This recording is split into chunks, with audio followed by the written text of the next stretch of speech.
Some of my favorites, I mean, there's a whole lot.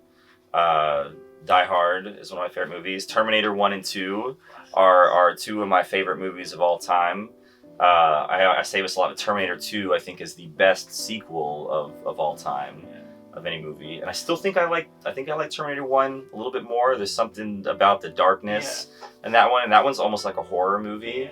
And that one is, and then 2 is great. 2 is amazing, but it's a little bit lighter. And then Ferris Bueller's Day Off is one of my favorites. Wet Hot American Summer is one of my favorite comedies.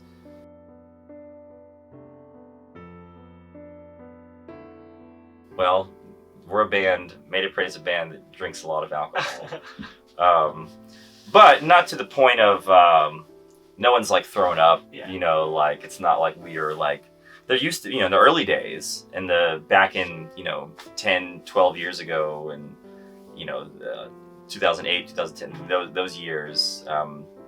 We went probably too hard. There were years that we toured in the van where it was just the 5 of us. And we would, small tours, and we tour with these bands, and wouldn't get hotels or anything. We'd just go stay at people's houses, and it would just all the bands would go, it would just turn into a party, or we'd get crazy drunk, and we'd all go pass out in the van and drive to the next venue, and that was like every night. The next day we'd drive to the next city, and and then we drink. Our tour manager didn't probably. I feel like we're a band that like I hate to say it sounds horrible, and I hate to, because I know this people have problems with addiction and alcohol and stuff, and so I don't mean to downplay any of the seriousness of that, but I feel like we're a band that almost like, I feel bad saying this, almost like needs booze to be happy. Like in any scenario, like if we're playing a show or on a tour or a college show, if we're doing a music video, if like anytime we're all together, like we're usually drinking, like all like drinking, or else we're like unhappy. And so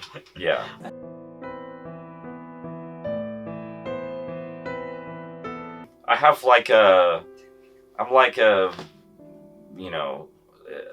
it's one of those things where it's like different. I partially love it and I partially hate it, and I love a lot of the aspects of social media, and I love that all the things that are possible with it that go way beyond what you originally thought, and it's never in the history of the world have people been as connected as we are now.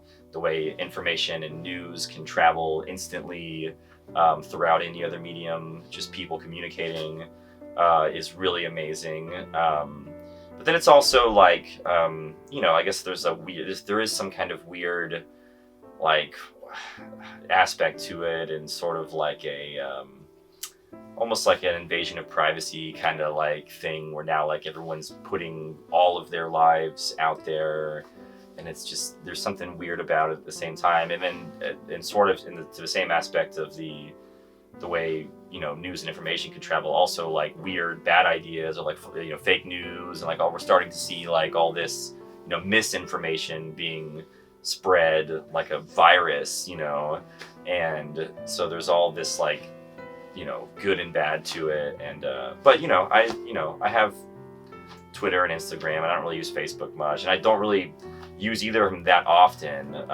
but I'm kind of like a middle ground kind of guy.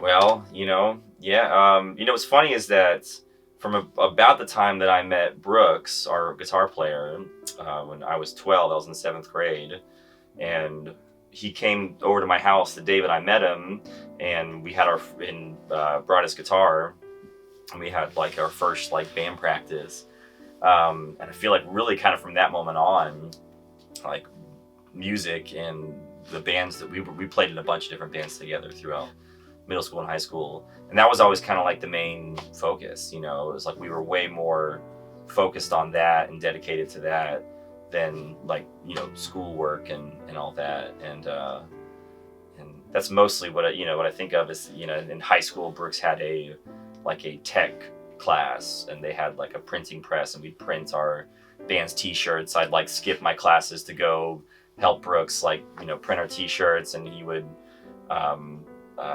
book. We did a tour shortly after high school in that old band, and he was always just like working in that class, emailing people and like like booking that tour and playing shows and doing short little weekend like runs of like playing some shows down Florida and coming back, and uh, battle of bands at schools, and in middle school doing like the school like ice cream social events and stuff like our band would play, and playing friends' birthday party, getting paid $100 to play friends' birthday parties and things like that. That was like, and pretty much every weekend I would go over to Brooks's house, and Brooks lived with his dad out in this like big barn essentially, and they had built this band room. It was a really cool, it was an awesome room that had all these black lights and posters and crazy paint everywhere, and we would just spend the whole weekend basically in that room just like playing music and being kids, and yeah, that's That's great. a lot of what I think of for sure. Yeah. Okay.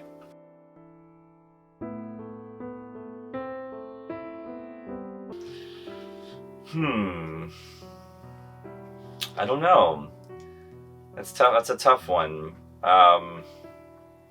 It's probably bad the amount that I play video games. Mm-hmm. That's not that should really be a guilty pleasure, I guess. But I could, if I spent the amount of time as I play video games doing something productive, then I'd, probably be in a much better place. What's your favorite game? My favorite video game of all time is the very original Resident Evil for PlayStation 1.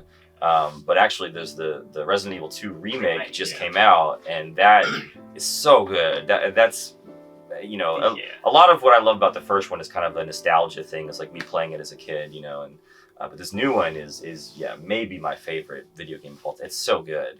It's so good. Yeah. I've been playing it out here. I brought my PlayStation just to play Resident Evil 2, basically. So yeah. Okay, great.